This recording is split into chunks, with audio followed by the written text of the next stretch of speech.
Welcome to another episode of Sew Comfort with Amanda. I'm your host Amanda, and I'm so excited you are here today to learn a little bit more about sewing. Today we're going to be talking about adding a border to your quilt. Now this technique will work for your inner border or your outer border. I'm still working on the Peppermint Quilt by Villa Rosa Designs, and I'm adding this light border to my quilt. Now the instructions actually read, add a 3.5 inch light border all the way around. And when I started, I would have understood that to mean take my fabric, cut off the salvage, and just start sewing. And there are a lot of people who actually teach borders that way. But I learned in my long arm quilting class that when you do that, it actually stretches your quilt and the border print out. And it causes those pieces of fabric to warp, and it creates those lovely pinches that we sometimes see in our quilting.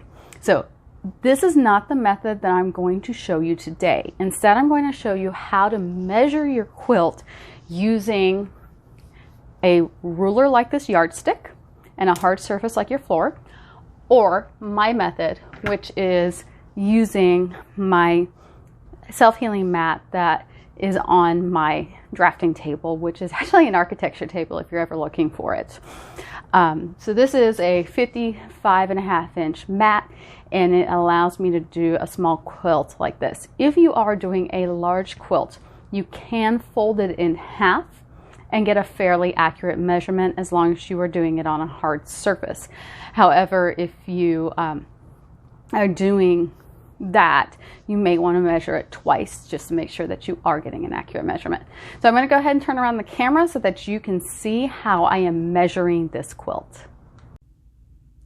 Okay, for this segment, you are going to need a hard surface and your ruler or your self-healing mat. I am going to go ahead and show you really quick how to measure using just a ruler. So you lay out your fabric on a hard surface, and you take your yardstick and you go along the edge, and then you mark it with your finger, which is why this is not 100% accurate. And you get roughly 40.5. Okay. So then you would flip over your quilt and do the other side.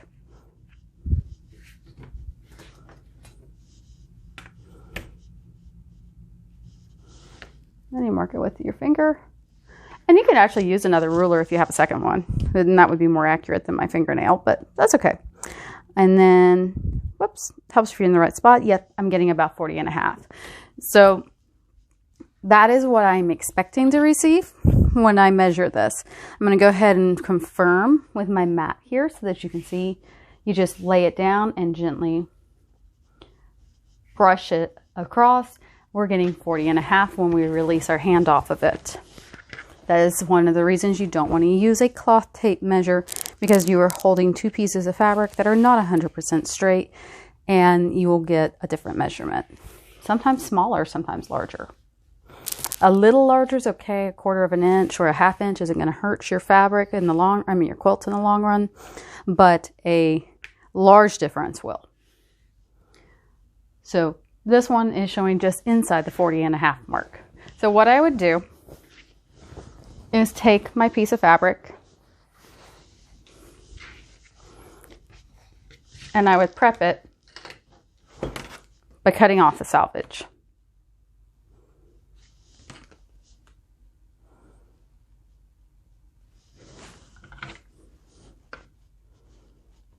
And I'm actually going to do my straight to the fabric rather than to the mat. Okay. And then I'm going to measure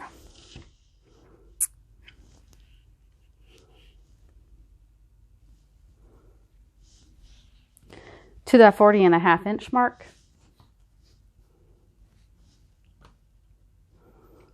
And I'm going to go ahead and put my ruler there and cut at the 40.5. Okay. And that will give me a strip that is 40.5 inches. And now I'm going to go ahead and attach that to the top of my quilt and the bottom of my quilt, just like we did on the frame. As promised, I have added the border to the bottom and the top of the quilt and pressed it flat so that I get all the bubbles out and I get it as flat as possible. I then folded over my quilt so that the ends are even, and I'm laying it on my mat. You can do this with a ruler too, but I'm going to just show the mat. And I'm getting roughly 30.5 times 2, that's 61. So I'm going to go ahead and flip this over and do the exact same thing. And you'll see it's not 100. There you go. It's more even now. And that one is also roughly 30.5 or 61.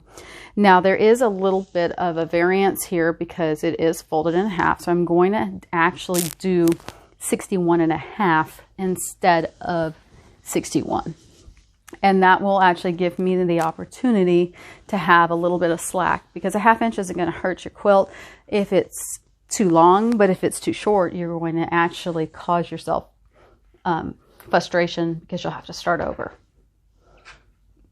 So I'm going to go ahead and measure this. And this is 56 now. And I need to add 5.5 inches. So to add 5.5 inches, I'm going to put it here at my 11 and subtract 5.5. 1, 2, 3, 4, 5, and cut it at the 5.5 mark. Okay.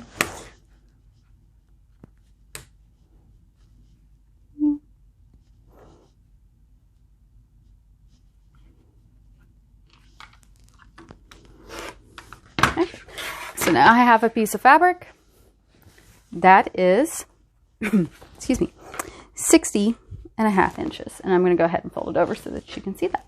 I'm sorry, 61.5.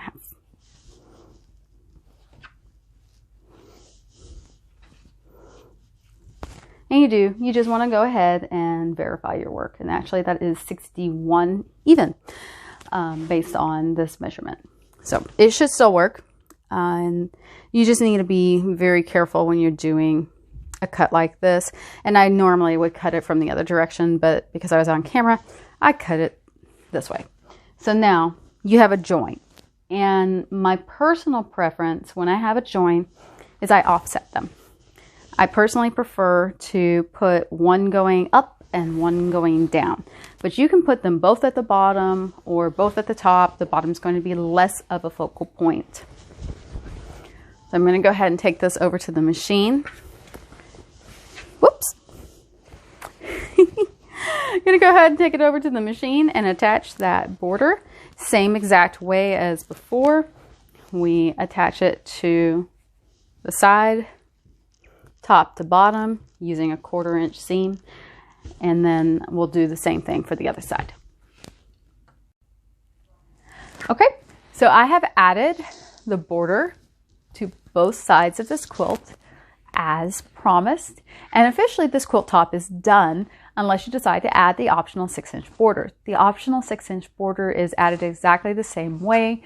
You measure the fabric that you need for the top, sew it on, iron it, and then go ahead and measure the sides as well and follow the same steps. Again, you're probably going to need to join 2 pieces of fabric or utilize a larger piece that's cut to the length of your quilt. Thank you very much for joining me tonight. I hope that this video has been of value to you. If it has, please give us a thumbs up on YouTube and like our channel Sew Comfort with Amanda to continue getting content like this. Please leave a comment below with other ideas that you would like for me to record or questions that you may have. You may also join the Facebook group Sew Comfort with Amanda and ask questions there. Thank you again, and I hope that you will continue to work on learning how to sew and painting with fabric. Have a wonderful day.